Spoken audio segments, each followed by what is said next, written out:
Hi అండి, welcome back to our channel Diana Komal party. ఈరోజు అయితే నేను మరొక వీడియోతో మీ ముందుకైతే వచ్చేసాను. ఇవాళ మన వ్లాగ్లో అన్ఎక్స్పెక్టెడ్గా మేము ఊరైతే వెళ్ళాల్సి వచ్చిందండి. సో ఎందుకు వెళ్ళాల్సి వచ్చింది అన్ఎక్స్పెక్టెడ్గా అనేది విషయం నేను మీతో షేర్ చేసుకుంటాను. ముందుగా మన వ్లాగ్లో ఈరోజు చింతకాయ పచ్చడి అయితే చేస్తున్నాను. ఇది మా అమ్మమ్మ అయితే ఊరు నుంచి తీసుకొచ్చింది చింతకాయ తొక్కు. సో దాన్ని పచ్చడి చేద్దామని చెప్పేసి ముందుగా వేరుశనగపప్పు, పచ్చిమిర్చి, అలాగే టమోటా, ఆనియన్ ఇవన్నీ ఫ్రై చేసి పెట్టుకున్నాను. ఇందులోనే కొద్దిగా జీలకర్ర, తెల్లగడ్డ, ఉప్పు వేసి బాగా దంచుకోవాలి. దంచుకున్న తర్వాత మనం దానికి తిరగమాత అయితే వేసుకోవాలి. ఇలా మెత్తగా దంచుకున్న చింతకాయ తొక్కు ఒక బౌల్లో తీసుకొని మనం పోపు అయితే పెట్టుకోవాలి. పెట్టుకున్న తర్వాత వేడి వేడి అన్నంలో కొంచెం చింతకాయ పచ్చడి వేసుకొని నెయ్యి వేసుకొని తింటే చాలా బాగుంటుంది. మీరు ఎప్పుడైనా తిన్నారా చింతకాయ పచ్చడి? ఈ రెసిపీ మీకు తెలుసుంటే నాకు కామెంట్ చేయండి. సో ఫ్రెండ్స్, ఈ వీడియోని ఎవరైనా ఫస్ట్ టైం చూస్తున్నట్టయితే మన ఛానల్ని సబ్స్క్రైబ్ చేసుకోండి. అలాగే ఈ వీడియో ఫుల్గా చూడండి. ఫుల్గా చూసిన తర్వాత మీకు కనుక నచ్చినట్టయితే ఒక చిన్న లైక్ అనేది ఇవ్వండి. మీ సపోర్ట్ ఎప్పుడు నాకు ఉంటుందని కోరుకుంటున్నా. సో ఫ్రెండ్స్, పిల్లలకి ఎగ్జామ్స్ అయితే అయిపోయాయి, హాలిడేస్ అయితే ఇచ్చేసారు. ఊరికైతే వెళ్దామని ప్లాన్ చేస్తున్నాము, బట్ ఇంకా కన్ఫర్మ్ చేసుకోలేదు. మిక్సీలో గ్రైండ్ చేసుకున్న దానికన్నా ఇలా రోటిలో దంచుకుంటే టేస్టే వేరేగా ఉంటుంది కదా. స్మెల్ అయితే అద్దరిపోతుంది అస్సలు. చింతకాయ తొక్కుతో ఏమేమి రెసిపీస్ చేయొచ్చు అనేది నాకు కామెంట్ చేయండి.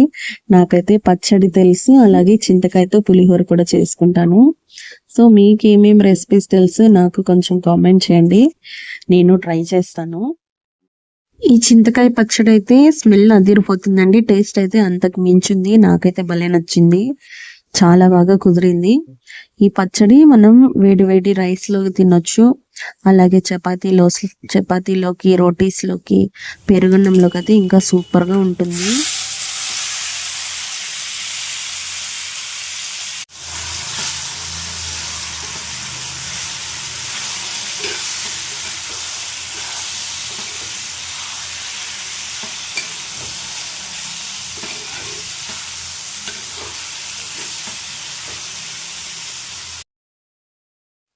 లంచ్ అయిపోయిన తర్వాత మా పిల్లలు అయితే స్విమ్మింగ్కి వెళ్దామని అడుగుతూ ఉన్నారండి. సో సమ్మర్ అయితే స్టార్ట్ అయిపోయింది కదా.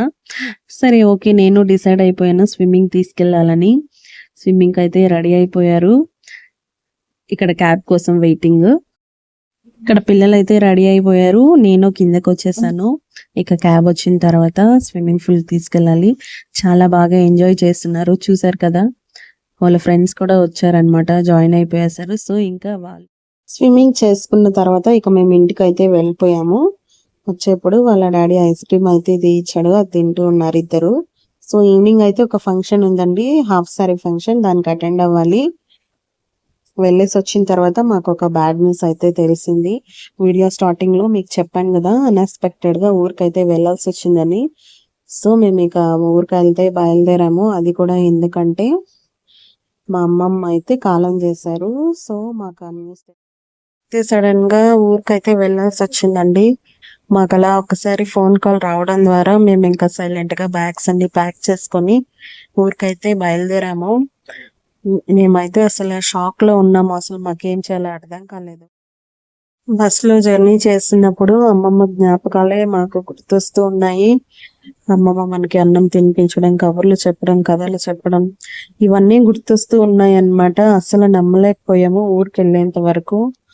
ఊరికి వెళ్ళి చూసిన తర్వాత మాకు అసలు నిజం అయితే అర్థమైంది. సో ఇక్కడ ఊరికి వచ్చేసి ఇంకా కార్యక్రమాలు అయితే అన్ని చేసి మా అమ్మమ్మ ఇక మాతో లేరు అనే నిజాన్ని కోలుకోవడానికి చాలా టైమే పట్టింది. లేకపోవచ్చు కానీ ఆమె జ్ఞాపకాలు ఎప్పుడు మాతోనే ఉంటాయి. సో ఫ్రెండ్స్, ఇంతటితో ఈ వ్లాగ్ ఎండ్ చేస్తున్నా.